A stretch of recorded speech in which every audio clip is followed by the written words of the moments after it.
સુરતના ઉધના વિસ્તારનો પ્રખ્યાત માથાભારે વ્યાજકવાદી લાલીની પાસા હેઠળ કરાઈ ધરપકડ. ધર્મેન્દ્ર ઉર્ફે લાલી હંજારાને ભુજ જેલ રવાના કરાયો. લાલી ઊંચા દરે વ્યાજે આપતો હતો રૂપિયા.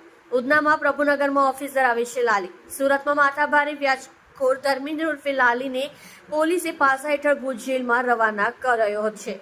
વ્યાજખોરીના ઉપરાંત છાપરી 3 ગુના નોંધાતા પોલીસે તેની સામે પાસાની કાર્યવાહી કરી છે.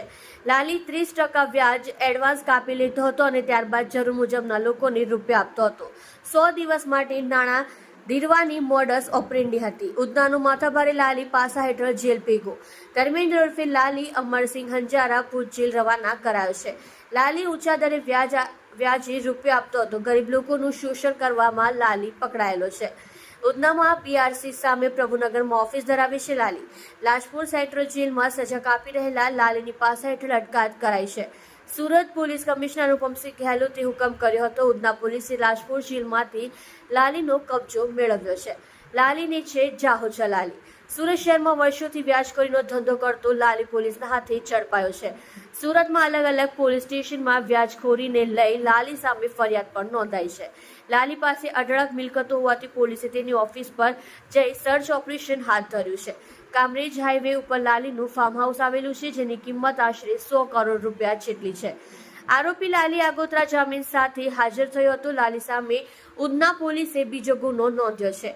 ઉધના વિસ્તારમાં મોટું નામ ધરાવે છે લાલી. સુરતના ઉધના વિસ્તારમાં લાલી વ્યાજખોરીનો ધંધો કરીને લોકો સાથે ઊંચું વ્યાજ લે છે.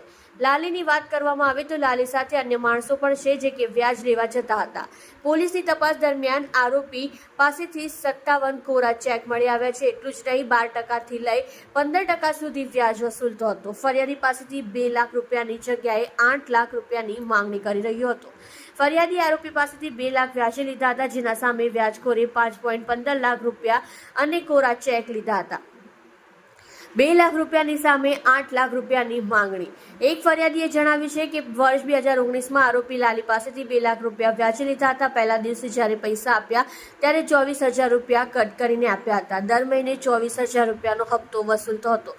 બનનાર વ્યક્તિએ 1.68 લાખ રૂપિયા પરત પણ કર્યા છે. આરોપી લાલી વધુમાં વધુ માંગણી કરતો હતો. અનેક રેકોર્ડિંગ પણ મળી આવ્યા છે. અતિશય ગંદી ભાષામાં અપશબ્દો વાપરી આ પૈસાની ઉઘરાણી કરેલી છે.